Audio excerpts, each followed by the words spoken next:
सभी भक्तों का स्वागत है। अभी हम कीर्तन से स्टार्ट करेंगे। जय राधा माधव कुंज बिहारी, जय राधा माधव कुंज बिहारी, जय गोपीजन वल्लभ गिरिवर धारी, जय गोपीजन वल्लभ गिरिवर धारी, यशोदानंदन ब्रज जन रंजन, यशोदानंदन ब्रज जन रंजन, यमुना तीरा वनचारी, यमुना तीरा वनचारी,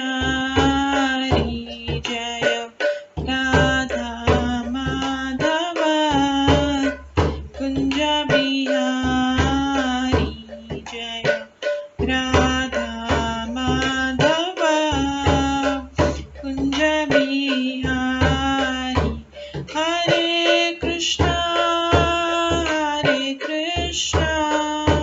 कृष्णा कृष्णा हरे हरे, हरे राम राम राम हरे हरे, हरे कृष्णा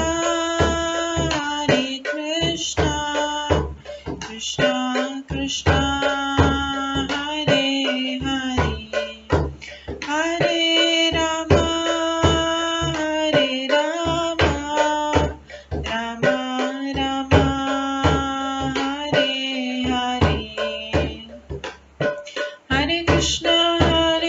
कृष्णा कृष्णा हरे हरे, हरे राम राम राम हरे हरे, हरे कृष्णा कृष्णा कृष्णा हरे हरे, हरे राम राम राम हरे हरे, हरे कृष्णा कृष्णा कृष्णा हरे हरे, हरे राम राम राम हरे हरे, हरे कृष्णा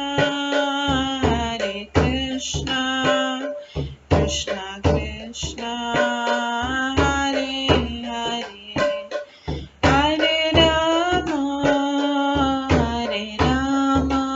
राम राम हरे हरे, हरे कृष्णा कृष्णा कृष्णा हरे हरे, हरे राम राम राम हरे हरे, जय राधा माधव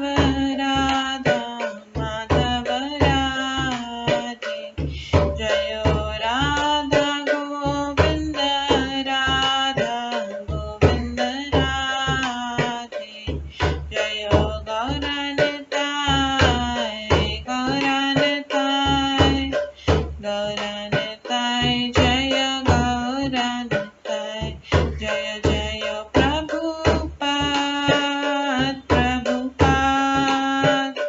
प्रभुपाद जय जय प्रभुपाद, जय जय गुरुदेव जय जय गुरुदेव, नित्य गौर हरि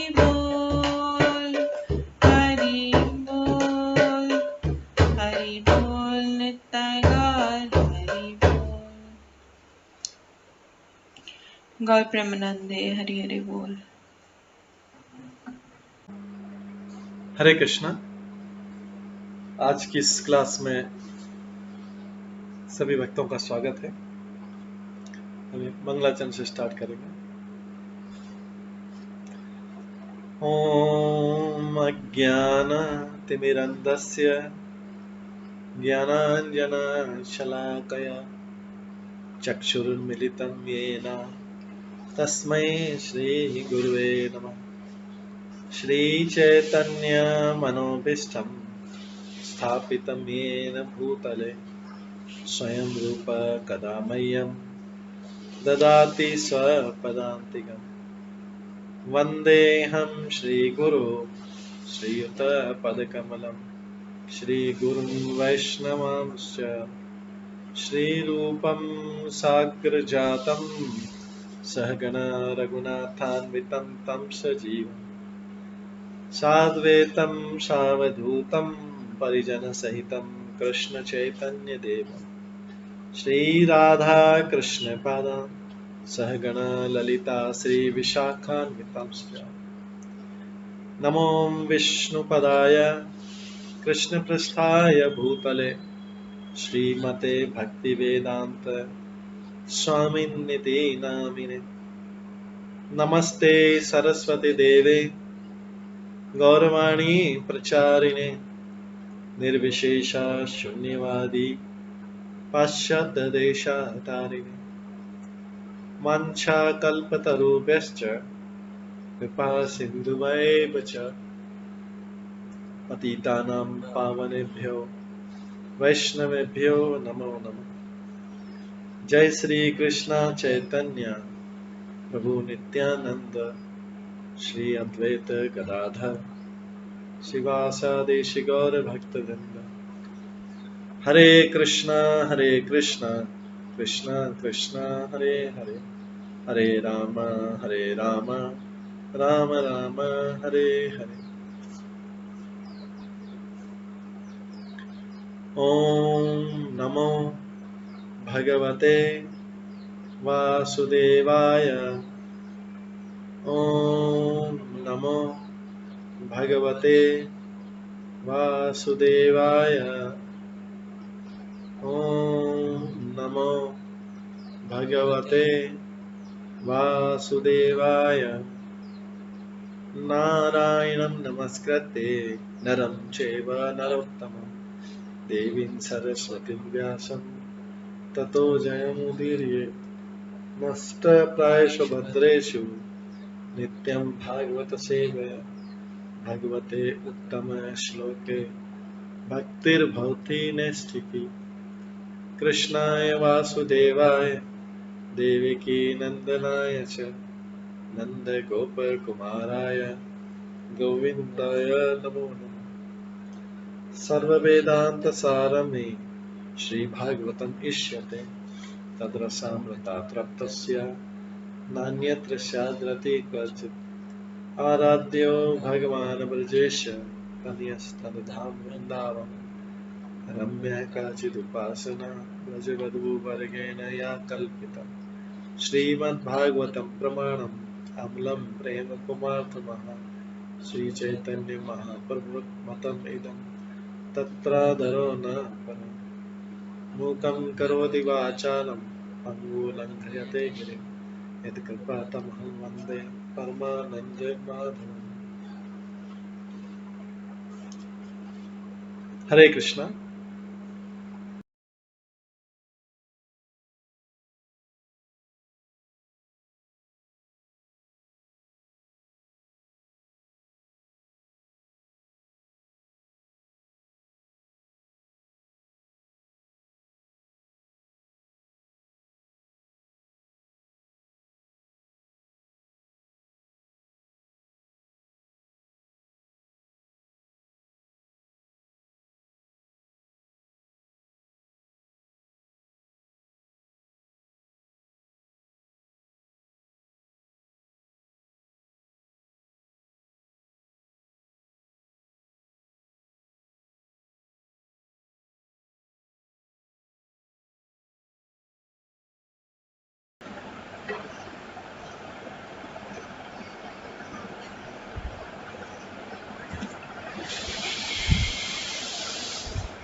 हरे कृष्णा। आज की इस क्लास में सभी भक्तों का स्वागत है।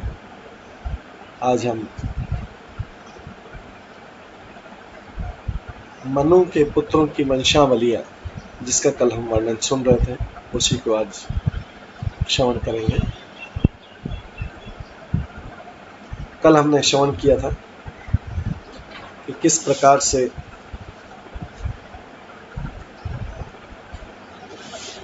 भगवान की लीलाएं होती। राजा प्रद्युम्न का स्त्री बनना, उसके पश्चात मनु के पुत्र प्रषद द्वारा गलती से गौहत्या होना,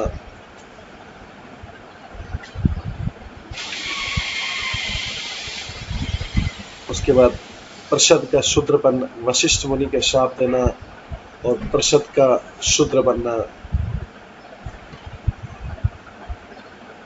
फिर प्रषद का सारे उत्तरदायित्वों से निवृत्ति लेना और शांत चित्त से भगवान की भक्ति में लगना, प्रषद का महान संत बनना और उसका जंगल में अपने शरीर को भस्म करने का अवसर प्राप्त करना और आध्यात्मिक जगत में जाना।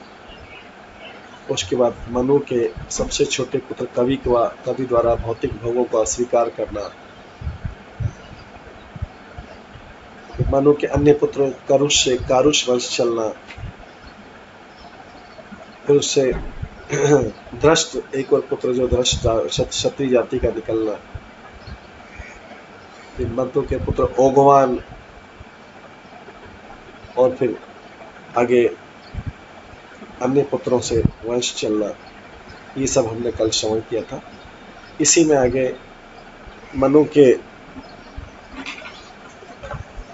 अगले पुत्रों और उनके पुत्रों के पुत्रों के बारे में मालूम करना, क्योंकि हम सब मनुष्य जो है मानव जाति मनु से आए, तो इसलिए मनु के साथ मनु के बारे में श्रवण करना हमारे लिए आवश्यक है।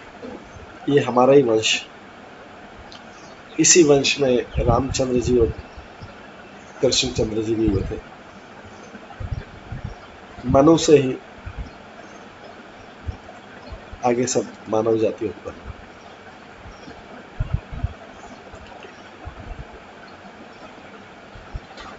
आज हम 19वें श्लोक से श्रवण करेंगे।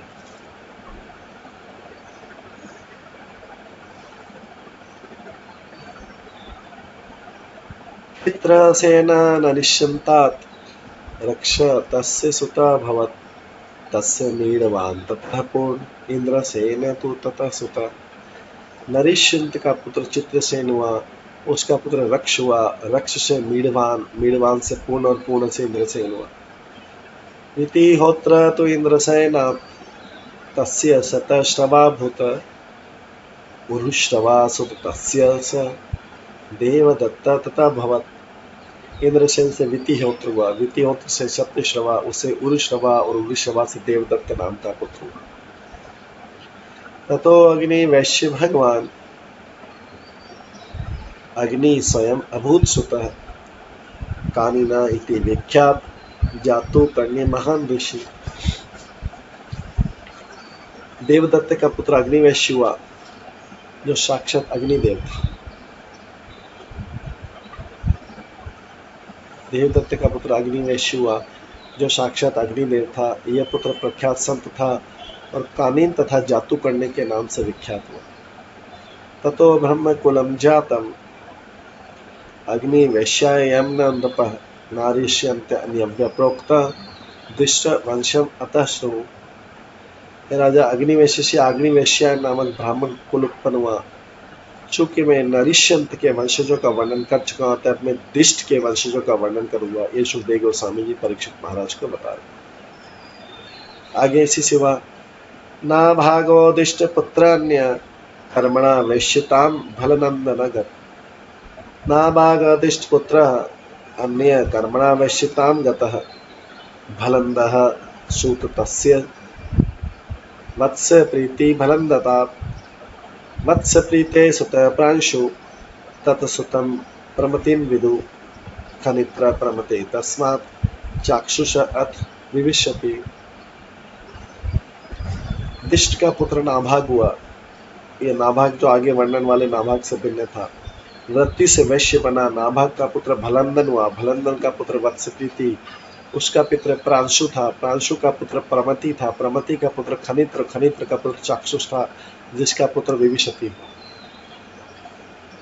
तो सिर्फ मनु से मानव जाती है। मनु का एक पुत्र ब्राह्मण हुआ, दूसरा पुत्र क्षत्रिय हुआ, तीसरा पुत्र वैश्य बना। इसे नारद मुनि के कथन की पुष्टि होती है कि यस्य लक्षणम प्रोक्तम पुरुषो वर्णाभिव्यक्त। हमेशा स्मरण रखना चाहिए कि ब्राह्मण वैश्य ये जन्मजात नहीं होते।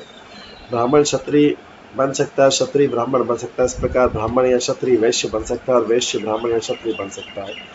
इसकी पुष्टि भागवत गीता में हुई है और भगवान स्वयं बोले चातुर्वर्ण्य मया सृष्टं गुणकर्म विभागश। तो कोई व्यक्ति जन्म से ब्राह्मण क्षत्रिय वैश्य नहीं बनता, अपितु गुण से बनता है। क्योंकि ब्राह्मणों की नितांत आवश्यकता है, अतः हमें कृष्ण भावना उत्पन्न कुछ ब्राह्मणों को मानव समाज का दर्शन करने के लिए प्रशिक्षित करने का प्रयास करें। क्योंकि इस समय ब्राह्मणों की कमी है, इसलिए मानव समाज का मस्तिष्क नष्ट हो चुका है। चूंकि व्यवहारिक रूप में प्रत्येक व्यक्ति शुद्र है, अतः इस समाज को सही पथ का मार्गदर्शन देने वाला कोई नहीं है जिससे जीवन की सिद्धि प्राप्त की जा सके। विविंशते सुतारंभ खनी नेत्र अस्य धार्मिकः करंधमा महाराज तस्य आसित आत्मजः नृपान्। विविंशति के पुत्र का नाम रंभ था, जिसका पुत्र महान एवं धार्मिक राजा खनी नेत्र हुआ। ये राजा खनी नेत्र का पुत्र राजा करंधम हुआ। तस्याविक्षित सतयस्य मरुत्ता चक्रवर्ती अभूत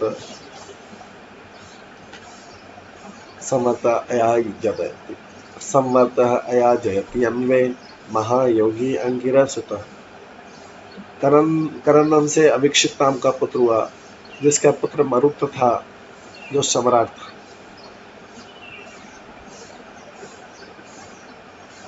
महान योगी अंगिरा पुत्र समरथ ने यज्ञ संपन्न कराने के लिए मरुत को लगाया। मरुतस्य यथा यज्ञ न तथा अन्य अस्ति कश्चन सर्वं हिरण्मयं तु आसीत् किंचित च अस्य शोभनम्। राजा मरुत के यज्ञ का साज सामान अत्यंत सुंदर था, क्योंकि सारी वस्तुएं सोने की बनी हुई थी। निसंदेह उनके यज्ञ की तुलना किसी भी दूसरे यज्ञ से नहीं की जा सकती थी। आगे आमाद्यत इंद्र स्वर्गरा राजा सोमेन दक्षिणाभिविजातः मरुत परिवेष्टार्व विश्वदेवा सभासदः। उस यज्ञ में सोमरस की बहुत अधिक मात्रा पीने से राजा इंद्र मदान्त हो गया। ब्राह्मणों को प्रचुर दक्षिणा मिली, जिससे वे संतुष्ट थे। उस यज्ञ में मरुतों के विविध देवताओं ने खाना परोसा और विश्वदेव सभा के सदस्य थे। ये सब उस समय का मनु के पुत्रों का वर्णन आ रहा है। तात्पर्य मरुत द्वारा संपन्न किए गए लोग से सभी लोग, विशेष रूप से ब्राह्मण तथा क्षत्रिय, प्रसन्न थे। ब्राह्मण पुरोहितों के रूप में दक्षिणा पाने में रुचि रखते थे और क्षत्रिय सोमरस का पान करने में। अतः सभी लोग अपने अपने प्राप्तव्यों से संतुष्ट। मरुतस्य दमापुत्र तस्य आसित राज्यवर्धनः सुधति तथा सुत यज्ञ सोधत्रे नरः सुतः। मरुत का पुत्र दम था, दम का पुत्र राज्यवर्धन था, और उसका पुत्र सुधति और सुधति का पुत्र नर था। ततः सुतः केवल तस्मात् धुंधुमान वेगवान ततः बुधः तस्य अभवत् यस्य तृणबिंदु महीपति। नर का पुत्र केवल हुआ, उसका पुत्र धुंधुमान था, जिसका पुत्र वेगवान हुआ। वेगवान का पुत्र बुध था, और बुध का पुत्र तृणबिंदु था, जो इस पृथ्वी का राजा बना।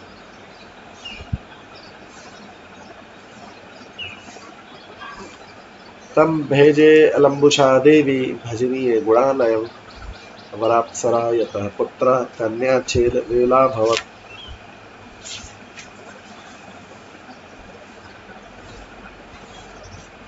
अप्सराओं में सर्वश्रेष्ठ अत्यंत गुणी कन्या अलम्बुषा ने अपने ही समान सुयोग्य तृणबंदी को पति रूप में स्वीकार किया। उसने कुछ पुत्र तथा इलविला नाम की कन्या को जन्म दिया। आगे यस्याम उत्पादयामास विश्रवा धनतमा सुतम प्राध्याय विद्याम परमाम ऋषि योग ईश्वर पितु। महान संत योगेश्वर विश्वा ने अपने पिता से परम विद्या प्राप्त करके तिलविला के गर्भ से परम विख्यात पुत्र धन प्रदाता कुबेर को उत्पन्न किया। तो ये बताया जा रहा है कि सारी प्रजा, सारे मनुष्य देवता सब मनु से उत्पन्न। विशाला शून्य बंधु च धूम्रकेतु च तत्सुता विशालः वंशकृत राजा वैशाली निर्ममय पुरी। तृणबंधु के 3 पुत्र थे, विशाल, शून्य बंधु तथा धूम्रकेतु। इन तीनों में विशाल ने एक वंश चलाया और वैशाली नामक एक महल बनवाया।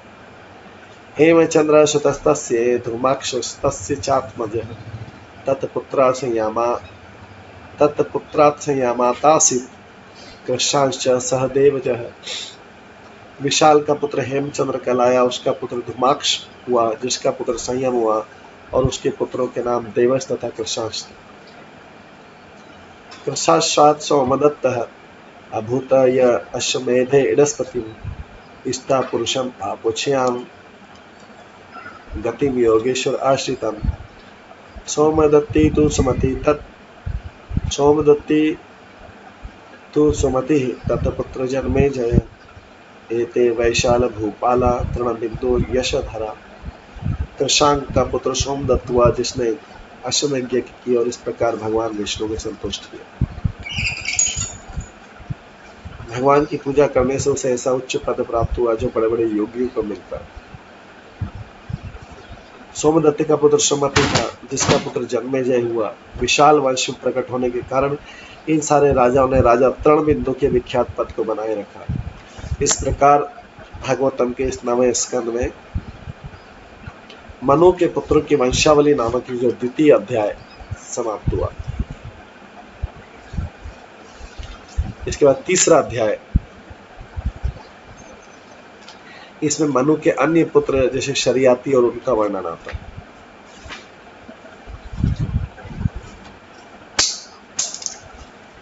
तो ये सब मनु के वंशावली है।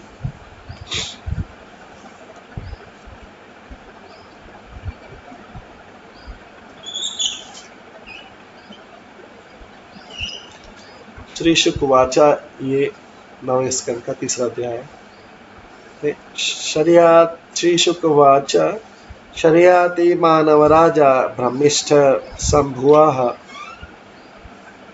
यवा अंगिरसां सत्रे द्वितीयम् अह उचिवान। श्री शुकदेव गोस्वामी ने कहा, राजन, मनु का दूसरा पुत्र राजा शरियाती वैदिक ज्ञान में पारंगत। उसने अंगिरा वंशियों द्वारा संपन्न होने वाले यज्ञ के दूसरे दिन के उत्सवों के विषय में आदेश दिया। सुकन्या नाम तस्य आसित कन्या कमललोचना तया सार्धम वनागता ही अगतम च्यवन आश्रम। शरियाती के सुकन्या नामक एक सुंदर कमल नेत्री कन्या थी, जिसके साथ वे जंगल में च्यवन मुनि के आश्रम को देखने गए। शरियाती के सुकन्या नामक एक सुंदर कमल नेत्री कन्या थी, जिससे साथ में जंगल में च्यवन मुनि के आश्रम को देखने गए। तो ये सब जो है मनु का वंश को आगे बढ़ाने के लिए, उसके वंश को आगे बढ़ाने के लिए जो विवाह हुए, कार्य हुए, उनका वर्णन आ रहा है। इसी मनु से सारे मानव जाति मनुष्य वंश उत्पन्न हुआ।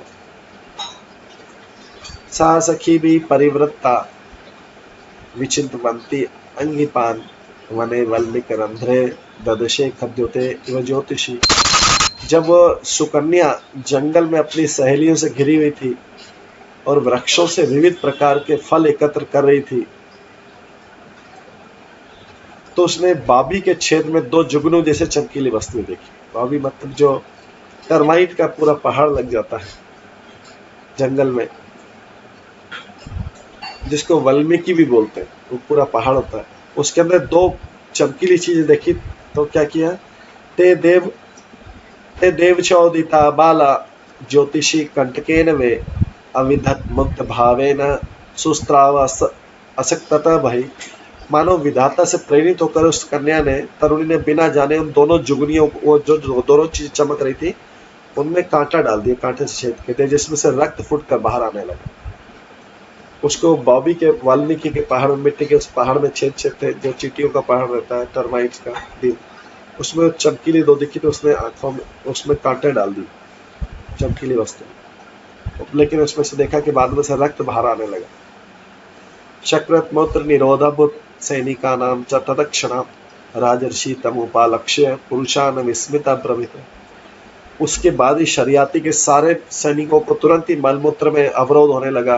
ये देखकर शरियाती बड़े अचंभे में आकर अपने संगियों से बोला, अपि अभद्रम न युष्माभिः भार्गवस्य विचेष्टितं व्यक्तम केन अपि न तस्य कृतम आश्रम दूषणम। ये कितनी विचित्र बात है कि हम में से किसी ने भृगुपुत्र च्यवनमुनि मुनि को कुछ अहित करने का प्रयास किया है। निश्चय ऐसा लगता है कि हम में से किसी ने इस आश्रम को अपवित्र कर दिया, कुछ कर दिया है, जिसके कारण क्या है कि सारा मलमूत्र बंद हो गया सबका, सबके लिए स्थिति असहनीय हो गई। सुकन्या प्राह पितरम भीता किंचित कृतम मया द्वे ज्योतिषी अजानन्त्या निर्भिन्ने कंटकेन वे।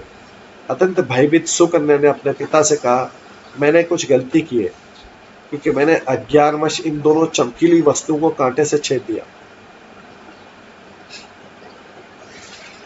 राजा पता लगा रहा था क्या हुआ, किसके कारण ये सारा गड़बड़ हुआ है। तो इतने में सुकन्या अपने पिता के पास उसने बताया कि गलती से मैंने अज्ञानवश ये टर्माइट के ढेर में, पहाड़ में दो चमकीली वस्तु दिख रही थी, मैंने उसमें दो कांटे छेद दिए थे, उससे रक्त निकलने लगा। दुहिता तत्व च श्रुत्वा शरियाती जात साधुसः मुनिम प्रसादम आस वाल्मीकि अंतर्हितम शनै। अपनी पुत्री से यह सुनकर राजा शरियाती अत्यधिक डर गए। उन्होंने देखा तो वो च्यवन मुनि जो थे, तपस्या कर रहे थे, उनके आसपास मिट्टी भर गई थी, पूरा पहाड़ भर गया था, उसमें से उनकी दो आंखें दिख रही थी चमकीली। उन आंखों में सुकन्या ने कांटे डाल दिए, तो उन आंखों से रक्त निकलने लग गया था। अभी च्यवन मुनि अभी तपस्या ही कर रहे थे, उसकी केवल उसमें से आंखें दिख रही थी, क्योंकि वो उस पहाड़ के भीतर बैठे हुए थे, जिसके ऊपर सब मिट्टी हो गया था पूरा। वो टर्माइट जैसे दीमक लोग, हिरण्यकश्यप के इसमें दीमक लोग ऊपर पूरा पहाड़ बना रहे थे मिट्टी, उसमें छोटे छोटे होल होते, उसके भीतर तो च्यवन मुनि तपस्या कर रहे थे, उनकी आंखें फूट गई इस सुकन्या के कारण। तत् अभिप्रायम आज्ञाय प्रादात दुहितम मुने कर्चितात मुनि मुक्ततम आमंत्रे पुरम प्रायात समाहित।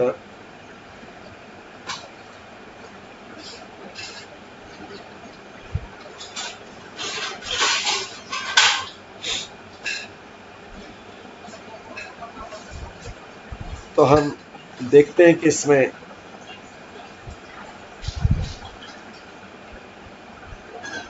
अत्यंत विचारमग्न होकर च्यवन मुनि के प्रयोजन को समझकर राजा शरियाती ने अपने मुनि को अपनी कन्या दान में दे दी। इस प्रकार बड़ी मुश्किल से संकट से मुक्त होकर उसने च्यवन मुनि से अनुमति ली और घर लौट आया। तो देखिए, च्यवन मुनि ने कुछ नहीं किया, च्यवन मुनि ने कुछ नहीं किया, केवल उनकी आंखें फूटने से सबको असहनीय स्थिति होने लगी। उन्होंने कोई श्राप नहीं दिया, केवल उनको कष्ट पहुंचा, इसके कारण जो राजा, सारा परिवार, सारा सैनिक सब कष्ट में आ गए,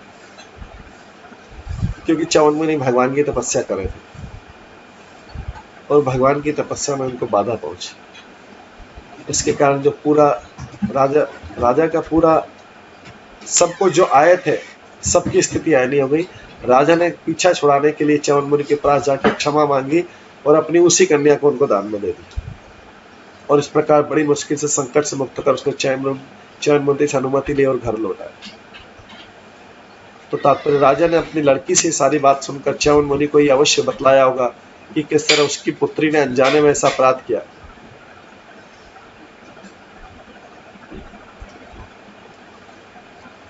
फिर राजा ने ये सोच के किस तरीके से उसे क्षमा मांगा जाए, उन्होंने अपनी पुत्री को उनको विवाह के लिए दान में दिया।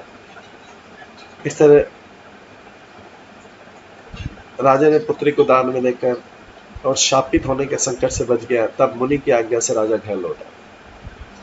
सुकन्या च वनं प्राप्य पतिं परम कोपनम प्रणियाम आसचितज्ञा अपमत्ता अनुवृत्ति भी। च्यवन मुनि अत्यंत क्रोधी थे क्योंकि उस कन्या ने सुकन्या ने उन्हें अपने पति के रूप में प्राप्त कर लिया था, अतः उस कन्या ने सावधानी से उनके मनो अनुकूल व्यवहार किया और उसने बिना घबराए उनकी सेवा की। तात्पर्य यह पति तथा पत्नी के मध्य संबंध का द्योतक। च्यवन मुनि जैसे महापुरुष सदैव श्रेष्ठ पद पर बना रहना चाहता था। ऐसा व्यक्ति किसी के आगे घुटने नहीं टेक सकता। अतः च्यवन मुनि का स्वभाव क्रोधी था।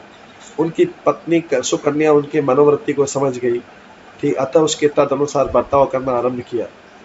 यदि कोई पत्नी अपने पति के साथ सुख से रहना चाहती तो उसे पति के मनोभाव को समझने का प्रयास करना चाहिए और उसे प्रसन्न करना चाहिए। यही स्त्री की विजय है। यहाँ तक कि श्री कृष्ण द्वारा अपनी विभिन्न रानियों के साथ किए जाने वाले बर्ताव में भी इसे देखा जाता है। यद्यपि वे रानियां बड़े बड़े राजाओं की पुत्रियां थीं, किंतु उन्होंने भगवान कृष्ण के समक्ष अपने आप को दासी के रूप में प्रस्तुत किया। कोई स्त्री कितनी भी महान क्यों न हो, उसे अपने पति के समक्ष उसी तरह प्रस्तुत होना चाहिए, अर्थात उसे अपने पति के आदेशों का पालन करने के लिए सभी परिस्थितियों में उसे प्रसन्न करने के लिए तैयार रहना चाहिए। तभी उसका जीवन सफल हो पाएगा। यदि पत्नी भी पति के समान, च्यवन मुनि के समान क्रोधी बन जाएगी तो गृहस्थ जीवन अवश्य अस्त व्यस्त हो जाएगा या अंत में पूर्णतः ध्वस्त हो जाएगा। आधुनिक काल की पत्नी विनयशील नहीं है, इसलिए छोटी से छोटी घटना होने पर भी गृहस्थ जीवन भंग हो जाता है। पत्नी या पति दोनों में से कोई भी विवाह विच्छेद के नियमों का लाभ उठा सकता है, किंतु वैदिक नियमों में विवाह विच्छेद की व्यवस्था नहीं है और पत्नी को पति की इच्छा के अनुसार विनीत होने की शिक्षा दी जानी चाहिए।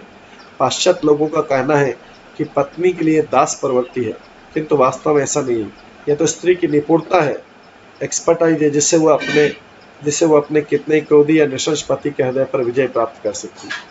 यहाँ पर हम स्पष्ट देखते हैं कि यद्यपि च्यवन मुनि तरुण नहीं है और सुकन्या के पितामह होने योग्य तथा अत्यधिक क्रोधी हैं, जबकि सुकन्या एक राजा की सुंदर तरुण कन्या थी, तो भी उसने अपने बूढ़े पति को आत्मसमर्पण करके उसे सभी प्रकार से प्रसन्न करने का प्रयास किया। इस प्रकार वो आज्ञाकारिणी एवं साध्वी पत्नी थी। आगे 11वें श्लोक में कस्यचित्तु अथ कालस्य नासत्यो आश्रम आगतो पूज्ययित्वा प्रवाच वह मैं दत्तम ईश्वर। कुछ काल बीतने के बाद दोनों अश्विनी कुमार जो स्वर्ग लोक के वैद्य थे च्यवन मुनि के आश्रम में पधारे।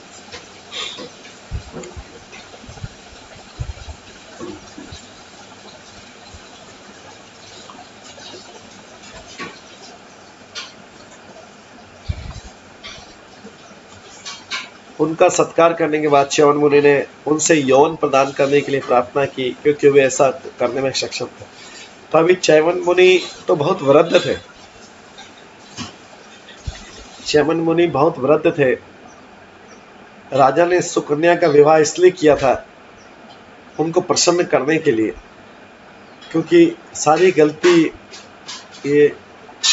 गलती उनकी पुत्री सुकन्या से हुई। इसके अलावा राजा को कोई रास्ता नजर नहीं आया था, क्योंकि नहीं तो पूरा राज्य नष्ट हो जाता। तो राजा ने सेक्रीफाइस करके उस मुनि का आशीर्वाद प्राप्त करने के लिए अपनी कन्या उनको दान में दे दिया। लेकिन च्यवन मुनि तो वृद्ध थे, सुकन्या फिर भी उनकी सेवा कर रही थी। तो अभी जब अश्विनी कुमार आए, अश्विनी कुमार जो है वेद्यों के देवता है, वैद्य कुमार। तो च्यवन मुनि ने उनसे यौवन प्रदान करने की प्रार्थना की। तात्पर्य अश्विनी कुमार जैसे यज्ञ के वैद्य किसी को भी, चाहे वृद्ध हो क्यों ना हो, यौवन प्रदान कर सकते हैं। निसंदेह बड़े बड़े योगी अपनी योग शक्ति से 100 में भी जीवन फूंक सकते हैं, यदि शरीर की संरचना बिगड़ी न होती। शुक्राचार्य द्वारा बलि महाराज के सैनिकों के उपचार के प्रसंग में हम इसकी व्याख्या कर चुके हैं। यद्यपि आधुनिक चिकित्सा शास्त्र शव को जीवित करने या वृद्ध शरीर में यौवन लाने में असमर्थ है, किंतु श्लोकों से पता लगता है कि यदि कोई वैदिक शास्त्र से ज्ञान प्राप्त कर ले तो ऐसा उपचार संभव है। अब आयुर्वेद में दोनों अश्विनी कुमार धन्वंतरी के समान ही एक्सपर्ट। यदि भौतिक विज्ञान की प्रत्येक शाखा में पूर्णता प्राप्त की जानी तो इसे प्राप्त करने के लिए वैदिक साहित्य का अवलोकन किया जाना चाहिए। तो इसे प्राप्त करने के लिए किंतु सबसे बड़ी पूर्णता तो भगवान का भक्त बनना पूर्णता से। इस पूर्णता प्राप्ति के लिए श्रीमद् भागवतम का अवलोकन करना चाहिए, जो वैदिक कल्पतरु का पका फल माना जाता है। श्रीमद् भागवतम जो है सारे वैदिक, आयुर्वेद, ज्योतिष वेद, धनुर्वेद, सारे वेदों का पका हुआ फल है श्रीमद् भागवतम। तो व्यक्ति को तो सिद्धि और किसी में नहीं प्राप्त करके श्रीमद् भागवतम का अवलोकन करके इस पके हुए फल को खा के भगवान का भक्त बनना, पूर्णता प्राप्त। श्रीमद् निगम कल्पतरो गलितम फलम, श्रीमद् भागवतम को कहा गया है वैदिक कल्पतरु का पका हुआ फल। आगे ग्रहम ग्रहिष्ये सोमस्य यज्ञे वाम अपि असोमपे क्रियताम में वया रूपम प्रमदानाम यत इप्सितम। च्यवन मुनि ने कहा, यद्यपि तुम दोनों अश्विनी कुमार यज्ञ में सोमरस पीने के पात्र नहीं हो, किंतु मैं वचन देता हूँ कि मैं तुम्हें सोमरस का पूरा कलश भर दूंगा। कृपा करके मेरे सौंदर्य तथा तरुणाई की व्यवस्था करें, क्योंकि तरुणी स्त्रियों को ये आकर्षक लगते हैं। तो इसलिए च्यवन मुनि जो वृद्ध थे उनको उन्होंने अश्विनी कुमार से प्रार्थना की थी, क्योंकि अभी उनका विवाह हो चुका है। बाणम इति उच्युता विप्रम अभिनंद्य भीषक्तमो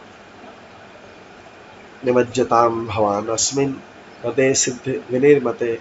उन महान वैद्य अश्विनी कुमार ने च्यवन मुनि के प्रस्ताव का सहर्ष स्वीकार कर लिया और उन्होंने उस ब्राह्मण से कहा, च्यवन ऋषि से कहा, आप इसी सिद्धिदायक झील में डुबकी लगा लीजिए।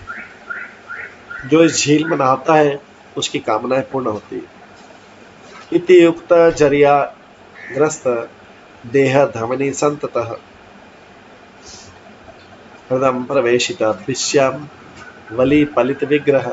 यह कहकर अश्विनी कुमारों ने च्यवन मुनि को पकड़ा, जो वृद्ध थे और जिनके रुग्ण शरीर की चमड़ी झूल रही थी, बाल सफेद थे तथा सारे शरीर में नसें दिख रही थी।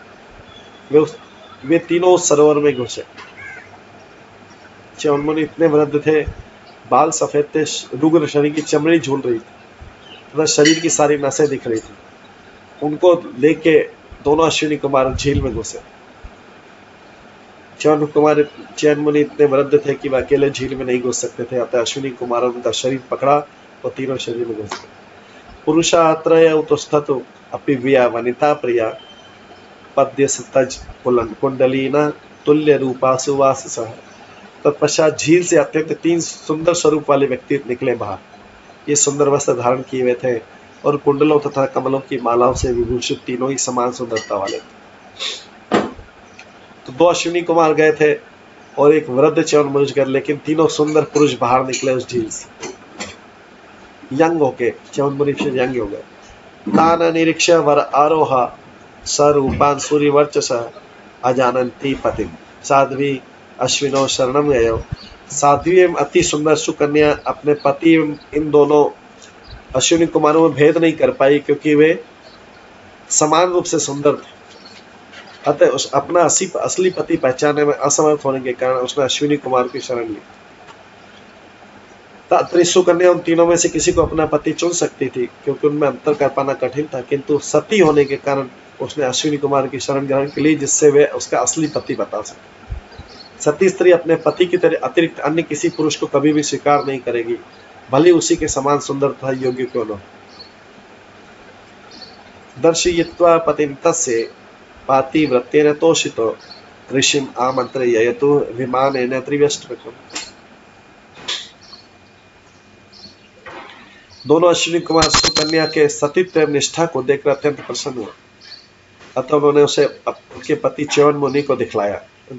समान रूप से सुंदरता भी उस झील में नहाने से, अश्विनी कुमार के पास उस झील में नहाने से भी यंग सुंदर पुरुष बन गए और अश्विनी कुमार फिर उनसे अनुमति लेकर अपने विमान से स्वर्गलोक को वापस लौटा। यक्षमाण अथ श्रेयाति च्यवनस्य आश्रमं गतः ददर्श दुहित पार्श्वे पुरुषम सूर्यवर्चसम। तत्पश्चात यज्ञ संपन्न करने की इच्छा से राजा शरियाती जब च्यवन मुनि के आवास में गए तो उन्होंने अपनी पुत्री के बगल में सूर्य के समान तेजस्वी एक सुंदर तरुण पुरुष को देखा। वो तो किसी वृद्ध से विवाह करके गए थे, च्यवन मुनि से विवाह करके। आगे बोलते राजा दुहित रंप्राय कृतपाद अभिवंदनाम आशीष च अपयुंजान नाति प्रीत मनाय। राजा की पुत्री ने पिता के चरणों की वंदना की, किंतु राजा उसे आशीष देने के बजाय उससे अत्यधिक अप्रसन्न प्रतीत हुआ। उसने इस प्रकार बोला अपनी पुत्री से, चिकीर्षितं ते किमिदं पति त्वया लम्भितलोक नमस्कृत मुनि यत त्वं जराग्रस्तमसति असम्मत विहाय चारं भजसे अमुमध्वगम्। राजा बोलता है अपनी कन्या से, है दुष्ट लड़की। देखिए राजा क्या बोला अपनी कन्या से, दुष्ट लड़की तुमने क्या किया? तुमने अत्यंत सम्मानीय पति को धोखा दिया, क्योंकि मैं देख रहा हूं कि उसके वृद्ध रोगग्रस्त तथा अनाकर्षक होने के कारण तुमने उसका साथ छोड़कर इस तरुण पुरुष को अपना पति बनाना चाहा, जो गली कूचों का भिखारी जैसा प्रतीत होता है। एक्चुअली राजा समझ नहीं पाया कि उसका जो वृद्ध पति था वो अभी यंग हो गया। राजा सोचा कि मेरी कन्या ने किसी दूसरे पति से विवाह कर लिया, उस वृद्ध च्यवन मुनि को छोड़ दिया। तो तात्पर्य में इसमें प्रभुपाद बताते कि इससे वैदिक संस्कृति की महत्ता झलकती। परिस्थितिवश सुकन्या को ऐसा पति दिया गया जो उसकी तुलना में बहुत वृद्ध था। च्यवन मुनि रुग्ण एवं अतिव्रत थे, अतः निश्चित रूप से राजा शयाति के सुंदर पुत्री के अनुरूप नहीं थे। फिर भी जब उसके पिता चाहते थे कि वह अपने पति की आज्ञाकारिणी बने, अतः जब पिता ने सहसा देखी कि उसकी पुत्री ने किसी अन्य को पति बना लिया है, यद्यपि वो तरुण तथा सुंदर था, तो भी उसे असती कहकर दुत्कारा अपनी कन्या को, क्योंकि उसने ये कल्पना कर ली थी कि उसकी पुत्री ने अपने पति के रहते हुए किसी अन्य पति को बना लिया है अपना पति।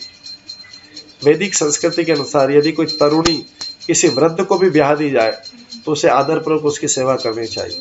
यही सतीत्व है।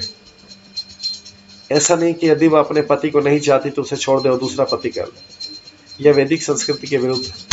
वैदिक संस्कृति के अनुसार माता पिता द्वारा कन्या जिसको सौंप दी जाती है उसे ही पति मानकर उसे आज्ञाकारिणी बनना और सती रहना होता है। इसलिए राजा शयाति सुकन्या के बगल में एक तरुण पुरुष को देखकर चकित हो गया कि यार मेरी पुत्री ने क्या किया है।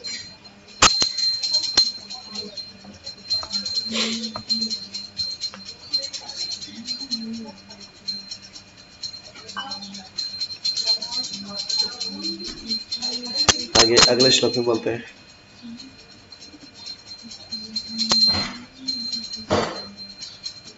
कथं मतीते अवगतान्यथा सतां कुल प्रसूते कुल दूषणं त्विदं बिभर्षिजारं यथा पत्रपाकुलं पितुश्च भर्तुश्च नयसि अधोतम। पिता फिर अपनी पुत्री को समझाते हैं, सम्मानी कुल में उत्पन्न मेरी पुत्री, तुमने अपनी चेतना को किस तरह नीचे गिरा दिया। तुम किस तरह इतनी निर्लज्जता पूर्वक परपति को अपने हृदय में रख रही हो।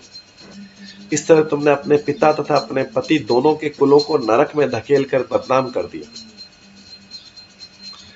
तो इस तरह से जो पुत्री है, अगर वो इस तरीके का करती है कोई भी कार्य, तो उससे पिता का कुल और पति का कुल दोनों नरक में जाता है। इसीलिए बाल्यकाल से संस्कार डाले जाते हैं पुत्र और पुत्री को। ये कार्य होता है माता पिता के संस्कार डाले जाए जिससे दोनों नरक में न जाए, न पति का कुल नरक में जाए न पिता का कुल नरक में जाए। यहाँ पे लिखा है इसमें, इस तरह तुमने अपने पिता तथा पति दोनों के कुलों को नरक में धकेल कर बदनाम कर दिया। तात्पर्य बिल्कुल स्पष्ट है कि वैदिक संस्कृति के अनुसार जो स्त्री अपने विवाहित पति के रहते दूसरे पति को स्वीकार करती है वह अपने पिता के कुल तथा पति के कुल को डुबोने वाली है। और इसी तरह जो पति भी है वो भी अगर कई पत्नियां स्वीकार करता है वो भी अपने कुल को नरक में डुबोने वाला है। ये दोनों के लिए सत्य है।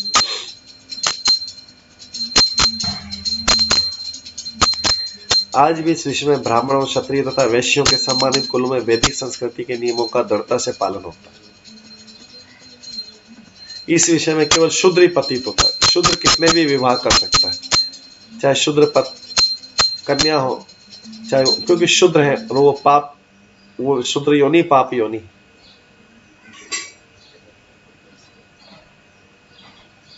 वैदिक संस्कृति में ब्राह्मण, क्षत्रिय, वैश्य कुल की स्त्री के लिए विवाहित पति की उपस्थिति में दूसरा पति स्वीकार करना या पति के लिए दूसरी पत्नियां स्वीकार करना या विवाह विच्छेद की मांग करना या परपति को प्रेम करना अमान्य है। अतः राजा शर्याती च्यवन मुनि के स्वरूप परिवर्तन की असली न जानने के कारण अपनी पुत्री के ऐसे आचरण को देखकर आश्चर्यचकित है। राजा शर्याती बोले, मेरा तो एकदम पवित्र कुल है, ये मेरी कन्या ने क्या कर दिया। हालांकि राजा को भी असलियत पता नहीं कि उसकी कन्या ने दूसरे पति से विवाह नहीं किया। वही च्यवन मुनि अभी यंग हो गए अश्विनी कुमार की कृपा से, वही तरुण हो गए, इतने सुंदर हो गए, क्योंकि सुकन्या ने उनकी सेवा करते करते, उस वृद्ध पति की सेवा करते करते उसे ये वही अभी उनको आशीर्वाद मिला कि उनके पति यंग हो गए। एवं ब्रह्मांडम पित्रम स्मयमाना शुचि स्मिता उवाच तात जामाता तब ऐशा भृगुनंदन। किंतु जो कन्या थी, सुकन्या थी, वो तो ऐसी नहीं थी, क्योंकि किस वंश में हुई है, शर्याती के वंश में हुई। उच्च कुल का मान रखा उसने। अपने सतीत्व पर गर्वित सुकन्या अपने पिता की डांट फटकार सुनकर मुस्कुराने लगी। पिता इतने गुस्सा होने लेकिन कन्या मुस्कुरा रही। वो कन्या हंसते हुए बोलती है, पिता, मेरी बगल में बैठा हुआ तरुण व्यक्ति यही आपका असली दामाद भृगु वंश में उत्पन्न च्यवन मुनि है, जिसका विवाह आपने मुझसे करवाया था। वही है, अभी यंग हो गए, ये अभी युवा हो गए, तरुण हो गए। मैंने पति नहीं बदला, ये वही है पति। क्योंकि बड़े गर्व से मुस्कुरा रही थी, क्योंकि उसको कॉन्फिडेंस था कि मेरे को अपने सतीत्व पे गर्व है। तो ये सतीत्व जो पत्नी है उसका ये कॉन्फिडेंस रहता है, उसका ये पावर रहता है। तात्पर्य यद्यपि पिता ने यह सोचकर पुत्र अपनी पुत्री को फटकारा था कि उसने दूसरा पति स्वीकार कर लिया, कि पुत्री जान रही थी कि वह पूर्णतः निष्ठावान था, सती, इसलिए वह हंस रही थी। जब उसने बताया कि उसका वृद्ध पति च्यवन मुनि ही वही भी बदल कर तरुण पुरुष बन गया है, तो उसे अपने सतीत्व पर गर्व हुआ और इसलिए वह अपने पिता से बातें करते समय मुस्कुरा रही थी। सशंस पित्रे तत् सर्वं वय रूप विलंबनम विस्मित परम प्रीत तनयाम परिस्वजे।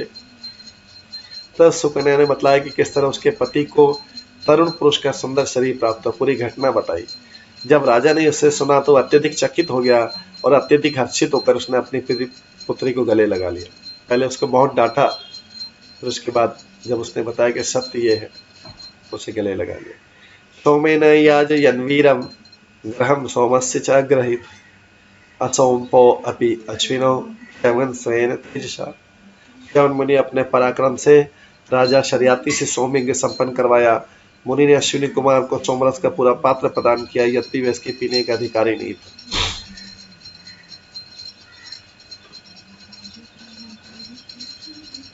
हंतुम तम आददे ब्रजम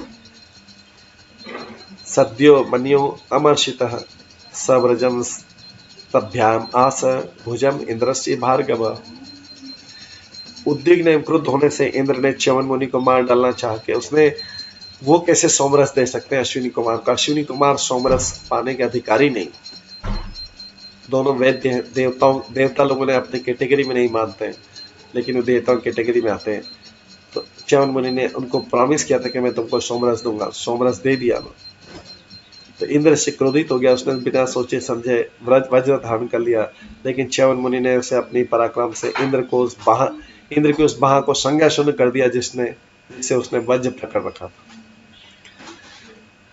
जानन ततः सर्वे ग्रहम सोमस्य चाश्विनो भीषजो इति यत्पूर्वम सोम आहूत्य बहिकृतो।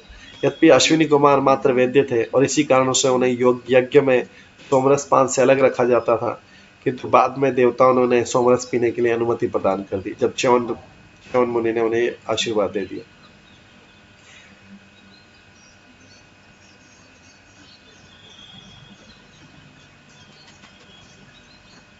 आगे 27 श्लोक।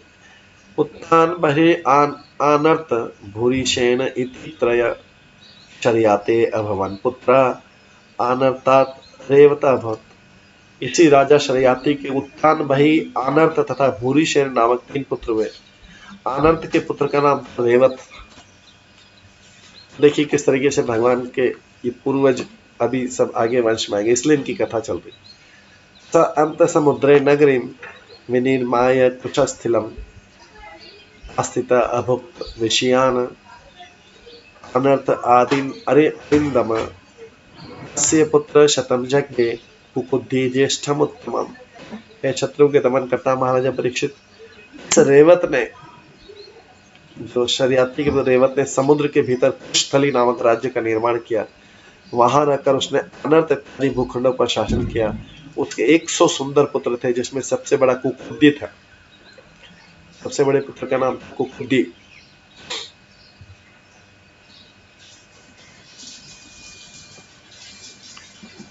आगे आता कुकुद्दी रेवतीम कन्याम स्वाम आदय विभुम गतः पुत्रया वरम परिपृष्टम ब्रह्मलोकम अपावर्तम।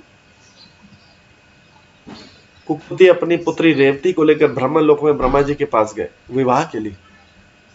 कहाँ गए? ब्रह्मा जी के पास गए अपनी पुत्री रेवती को लेकर, जो भौतिक प्रकृति के तीनों गुणों से परे, और उसके लिए पति के विषय में पूछताछ की।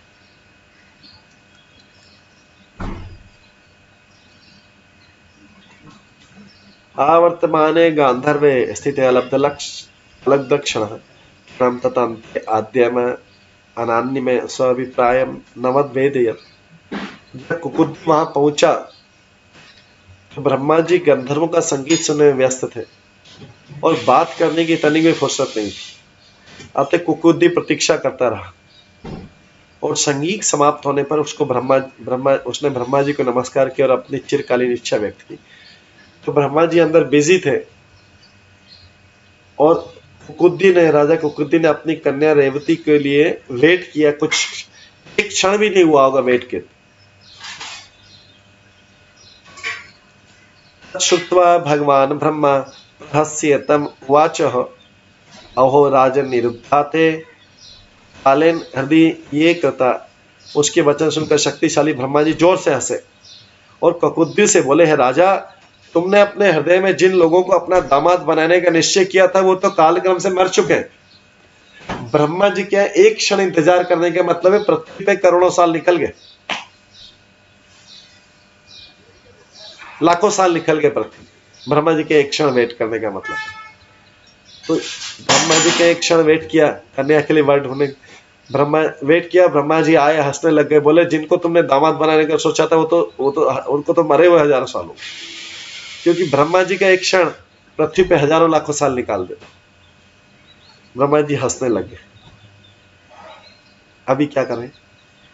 पुत्र पौत्र नप्रणाम गोतात्री चन शणमहे काल अभियात्री नव चतुर्युग विकल्पितः। 27 चतुर्युग बीत चुके थे नीचे, लाखों साल बीत चुके थे नीचे।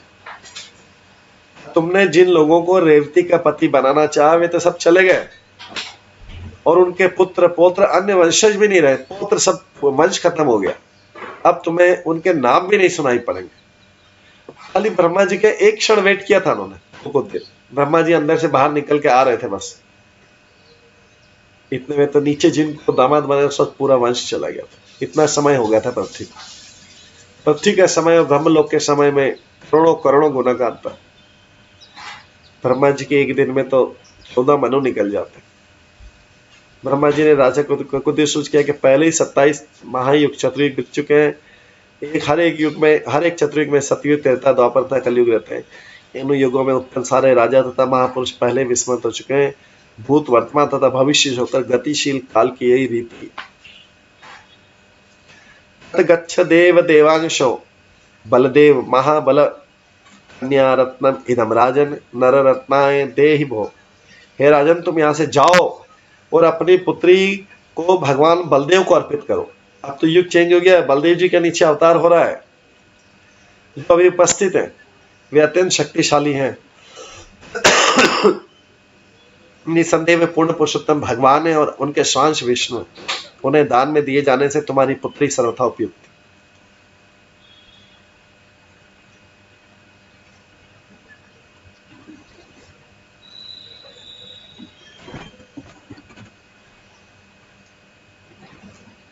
भुवो भार अवताराय भगवान भूत भावनः अवतीर्णा निज अंशेन पुण्य श्रवण कीर्तन। बलदेव भगवान है, जो कोई उनके विषय में श्रवण करके उनका कीर्तन करता है वो अपवित्र हो जाता है, क्योंकि वे समस्त जीवों के सतत हितैषी हैं। अतः वे अपने सारे साथ समान सहित सारे जगत को शुद्ध करने तथा उसका भार कम करने के लिए अवतरित हुए।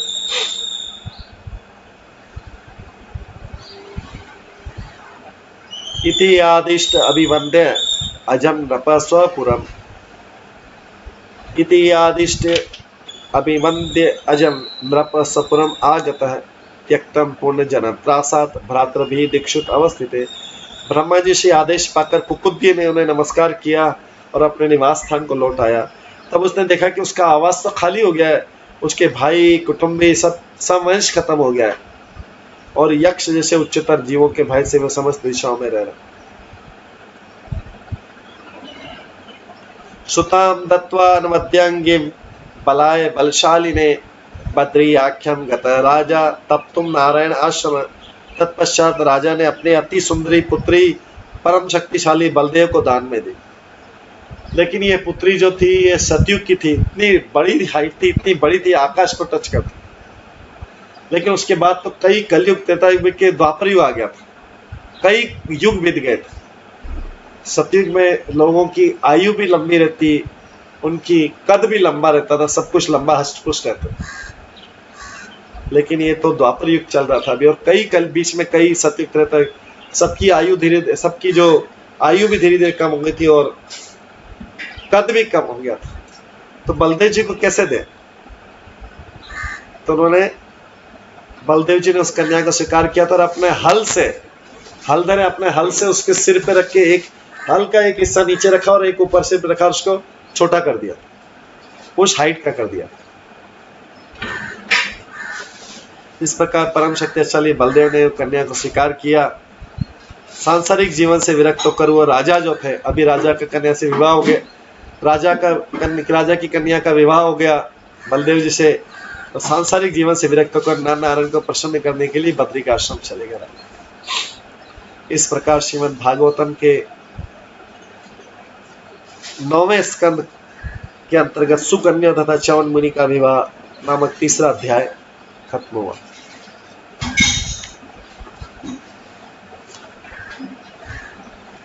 अब चौथा अध्याय,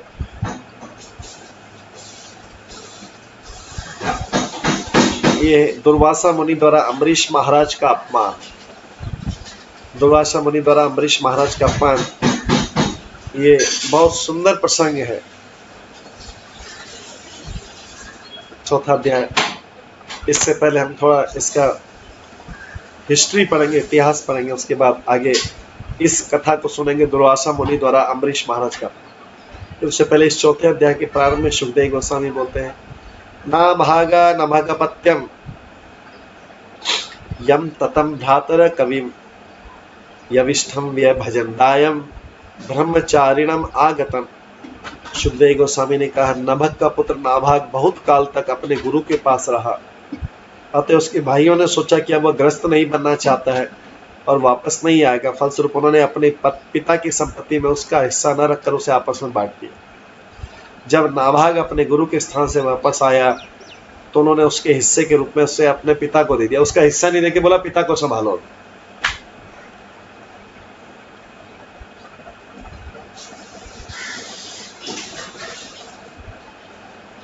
तो तात्पर्य प्रभुपाद बताते हैं, ब्रह्मचारी दो प्रकार के होते हैं। एक तो वे जो घर लौटकर विवाह करके ग्रस्त बन जाते हैं, दूसरे जो आजीवन ब्रह्मचारी बनने का व्रत लेते हैं, वे बृहद्व्रत कहलाते हैं। बृहद्व्रत ब्रह्मचारी गुरु के स्थान से वापस नहीं आता, अभी तो वहीं रहता है और बाद में वहीं संन्यास ग्रहण कर लेता है। क्योंकि नाभाग अपने गुरु के स्थान से वापस नहीं आया था, तो उसके भाइयों ने सोचा कि उसने बृहद्व्रत धारण कर लिया है, इसलिए उन्होंने उसका हिस्सा सुरक्षित नहीं रखा और जब लौटा तो उसके हिस्से के रूप में उसके पिता को दे दिया, अब इसी को संभालो। भ्रातर अभांत किमयम भजाम पित्रम तवम तव त्वम मम आर्या तत् अभांशको मा पुत्र तथा धृता। नाभाग ने कहा, मेरे भाइयों, आप लोगों ने पिता की संपत्ति में से मेरे हिस्से में मुझे क्या दिया? उसके भाई बोले, हमने तुम्हारे हिस्से में पिताजी को रख छोड़ा, पिताजी को संभालो। तब नाभाग अपने पिता के पास में गया और बोला, है पिताजी, मेरे भाइयों ने मेरे हिस्से में आपका केयर करने का बोल दिया। इस पर पिता ने उत्तर दिया, मेरे बेटे, तुमने इन ठगने वाले शब्दों पर भरोसा मत करना, मैं तुम्हारी संपत्ति नहीं हूं। इमे अंगीर सत्रम आसते अद्य सुमेधशः षष्ठम षष्ठम उपेत्यः कवे मुह्यन्ति कर्मणि। नाभाग के पिता ने कहा, अंगीरा के वंशज इस समय एक महान यज्ञ संपन्न करने जा रहे हैं।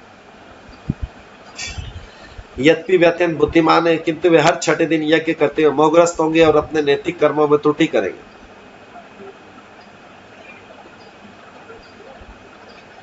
तात्पर्य, नाभाग अत्यंत सरल हृदय का था, अतः जब अपने पिता के पास गया तो पिता ने दयावश अपने पुत्र को समझाया कि अपनी जीविका चलाने के लिए वह अंगिरा के वंशजों के पास जाए और यज्ञ करने में होने वाली उन त्रुटियों का लाभ उठाए।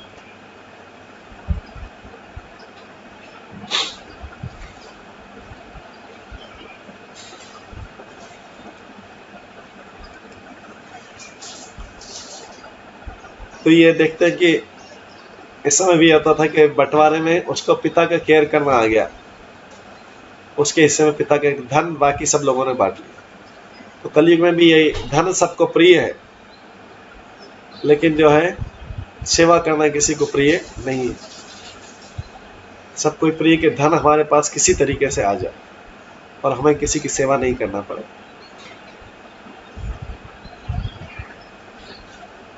तो यहाँ बाकी पुत्रों ने वही किया, सेवा करने के लिए चौथे जो भगवान का भक्त था उसको दे दिया और बाकी धन के लिए धन आपस में बांट लिया। तांस्त्वं संशय सुक्ते ते वैश्वदेवे महात्मनः ते स्वयंत धनम सत्र परिशोषितमात्मनः दास्यन्ति ते अथ तान अर्च तथा सकृतवान्यथा तस्मै दत्वा ययु स्वर्गम ते सत्र परिशेषणम्। नाभाग के पिता ने कहा कि उन महात्माओं के पास जाओ, क्योंकि नाभाग के पिता ने सोचा कि अब इसके पास तो कुछ धन बचा नहीं, इसके हिस्से में तो मैं आ गया हूँ। तो उसने बताया कि धन कैसे मिलेगा तुम्हें। नाभाग के पिता ने कहा, उन महात्माओं के पास जाओ और उन्हें वैश्वदेव संबंधी 2 वैदिक मंत्र सुनाओ। जब ये महात्मा यज्ञ समाप्त करके स्वर्ग लोग जा रहे होंगे तो वे यज्ञ में प्राप्त शेष दक्षिणा तुम्हें दे देंगे, अतः तुम तुरंत जाओ। इस तरह नाभाग ने वैसा ही किया जैसा उसके पिता ने सलाह दी थी और अंगिरा वंश के सारे मुनियों ने उसे अपना सारा धन दे दिया और फिर उस स्वर्ग लोक को चले गए।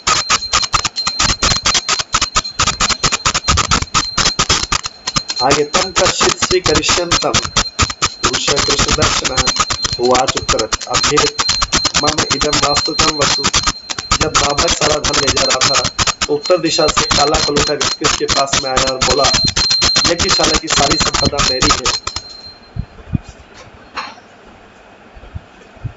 मम इदं ऋषिभिः दत्तम् इति तर्हि स्म मानवः स्यात् नो ते पितरि प्रश्नः पृष्टवान् पितरं यथा।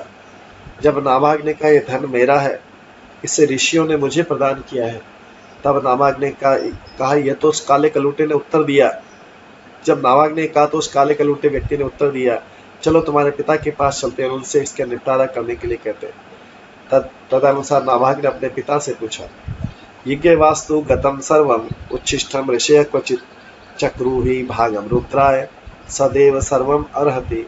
नाभाग के पिता ने कहा, ऋषियों ने तक्ष यज्ञशाला में जो भी आहुति दी थी वो शिव जी को उनके भाग के रूप में दी गई थी, अतः इसी यज्ञशाला की प्रत्येक वस्तु निश्चित रूप से शिव जी की। नाभागस्तं प्रणम्य आह तब ईश किल वास्तुकम् इति आह मैं पिता ब्रह्मण शिरसा त्वां प्रसादे। तत्पश्चात शिव जी को नमस्कार करने के बाद नाभाग ने कहा, है पूज्यदेव, इस यज्ञशाला की प्रत्येक वस्तु आपकी है, ऐसा मेरे पिता का मत है। अब मैं विनम्रता पूर्वक आपके समक्ष अपना सिर झुकाकर आपसे कृपा की भीख मांगता हूँ। यत्ते पिता वदत् धर्मं त्वं च सत्यं प्रभाषसे ददामि ते मंत्र दश ज्ञानम ब्रह्म सनातन। शिव जी ने कहा, तुम्हारे पिता ने जो कुछ कहा है वो सत्य है और तुम भी वही सत्य करे अतः वेद मंत्रों का ज्ञाता मैं तुम्हें दिव्य ज्ञान बतलाता हूँ। ग्रहण द्रविणम दत्तम मत सत्र परिशेषितम इति युक्त्वा अंतर्हिता रुद्र भगवान धर्मवत्सल। शिव जी ने कहा कि अब तुम इस यज्ञ का सारा बचा सारा धन ले सकते हो, क्योंकि मैं इसे तुम्हें दे रहा हूँ। यह कहकर धार्मिक सिद्धांतों में अटल रहने वाले शिव जी उस स्थान से अदृश्य हो गए।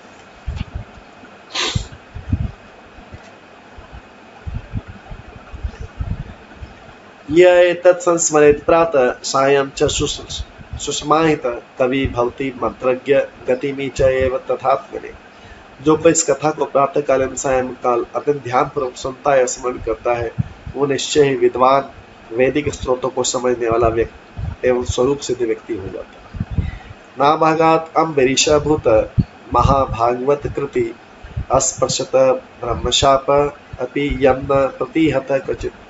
नाभाग से महाराज अम्बरीश ने जन्म लिया। महाराज अम्बरीश उच्च भक्त थे और अपने महान गुणों के लिए विख्यात थे। यद्यपि उन्हें एक अच्युत ब्राह्मण ने शाप दिया था, किंतु वो शाप उनका स्पर्श भी नहीं कर पाया था। तो आगे अम्बरीश महाराज और दुर्वासा मुनि की कथा का वर्णन आएगा। इस कथा को हम अभी समय होने वाला है, इस कथा को हम कल की क्लास में श्रवण करेंगे। आज की क्लास में इसको यहीं पे विराम देते हैं। ये 9वां स्कंद है। इसमें कुछ कथाएं विचित्र हैं, कई कथाएं जो हमने पहले भी सुने, जैसे च्यवन ऋषि का सुकन्या से विवाह होना और फिर उनका वृद्ध अवस्था से युवावस्था तरुण अवस्था में आना, ये सब कुछ अद्भुत घटनाएं हैं, लेकिन ये सब भगवान की कृपा है, ऐसी लीलाएं होनी थी। ये 9वां स्कंद पूरा ऐसे ही अद्भुत घटनाओं वाला है, थोड़ा डिफरेंट है दूसरे स्कंद से।